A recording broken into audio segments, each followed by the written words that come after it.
NDA में वापसी के लिए उद्धव ठाकरे से बीजेपी संपर्क कर रही है। ये बड़ी खबर जो है वो निकल कर आ रही है इस वक्त। ये केंद्रीय मंत्री और उद्धव से बातचीत की जिम्मेदारी जो है उनको सौंपी गई है। तो यहां पर उद्धव ठाकरे की क्या वापसी यहां पर एनडीए में होगी, ये एक बड़ा सवाल यहां पर जो है वो बन गया है। हमारे सहयोगी विकास हमारे साथ हैं। विकास, बताइए क्या और जानकारी मिल पा रही है इसको लेकर।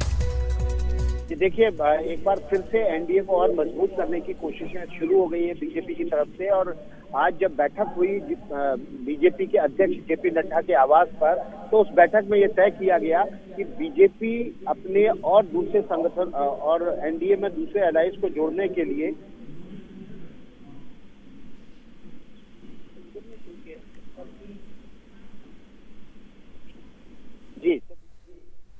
विकास, आपकी आवाज बीच में यहां पर ब्रेक हो गई थी। तो क्या संभावना इसकी लग रही है कि वहां पर वापसी जो है उद्धव ठाकरे की हो सकती है? अगर वो वापस आते हैं तो फिर एकनाथ शिंदे के साथ कैसे तालमेल इनका हो पाएगा?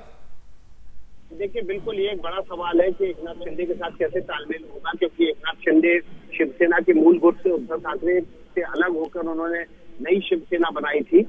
लेकिन अभी की खबर है वो ये है कि बीजेपी कोशिश कर रही है कि उद्धव ठाकरे को वापस एनडीए में लाया जाए, और उसके लिए बाकायदा एक केंद्रीय मंत्री को, क्योंकि अभी भी केंद्रीय मंत्री हैं और महाराष्ट्र से ही आते हैं, उनको बातचीत करने की जिम्मेदारी सौंपी गई है। तो ये जिम्मेदारी की शुरुआत हो चुकी है। उन्होंने एक कोशिश की भी है उद्धव ठाकरे से संपर्क करने की, लेकिन अभी तक संपर्क नहीं हो पाया है। इस वक्त की बड़ी खबर एनडीटीवी पर यही है कि एक बार फिर से बीजेपी ने एनडीए में पुराने दलों को जोड़ने की कोशिश की है। कल शिरोमणि अकाली दल से संपर्क किया था और शिरोमणि अकाली दल ने बीजेपी को अपना समर्थन दे दिया, उनका एक सांसद चुन के आया है। लेकिन अब उद्धव ठाकरे से संपर्क करने की कोशिश की जा रही है, जो फिलहाल इंडिया ब्लॉक में है। शिरोमणि अकाली दल किसी दूसरे ब्लॉक में नहीं था, यानी कि उसने इंडी गठबंधन के साथ उस गठबंधन का हिस्सा नहीं था, जबकि उद्धव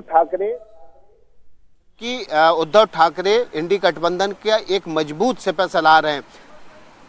और इसलिए ये एक बहुत बड़ी खबर है कि अगर उद्धव ठाकरे को संपर्क करने की कोशिश की जाती है और अगर वो एनडीए की तरफ आते हैं तो इंडी ब्लॉक के लिए एक बहुत बड़ा न केवल झटका होगा, बल्कि बीजेपी के लिए, एनडीए के लिए एक बड़ा बूस्ट साबित होगा। क्योंकि अभी जो एनडीए का आंकड़ा है वो 303 तक पहुंचा है। 393 जो मूल गठबंधन था, पोस्ट पोल अलायंस था, उसमें सीटें थी, और उसके बाद माफ कीजिएगा 293 सीटें उसमें गठबंधन में थी। इसके बाद 7 निर्दलीय और 3 छोटे छोटे दल हैं, जिसमें शिरोमणि अकाली दल 1 सीट है। इसके अलावा आदिवासी समाज पार्टी है, जिसमें बांसवाड़ा से एक कैंडिडेट जीता है, वो है, और 7 अन्य ऐसे निर्दलीय हैं जिन्होंने समर्थन दे दिया था।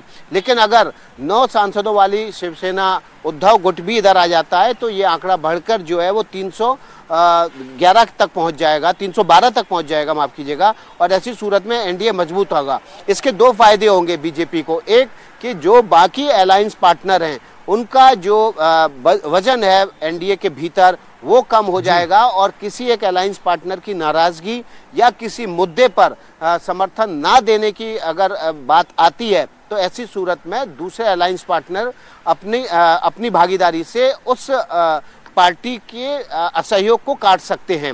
लेकिन एक बड़ा सवाल ये होगा कि अगर उद्धव ठाकरे एनडीए की तरफ आ जाते हैं तो फिर शिवसेना शिंदे गुट, जिसके 7 सांसद हैं, उनका क्या स्टैंड होगा, और अगर उनका स्टैंड इसके खिलाफ होता है तो ऐसी सूरत में कैसे एनडीए में उद्धव ठाकरे और इसके अलावा एकनाथ शिंदे एक साथ रह पाते हैं, ये एक बड़ा सवाल होगा।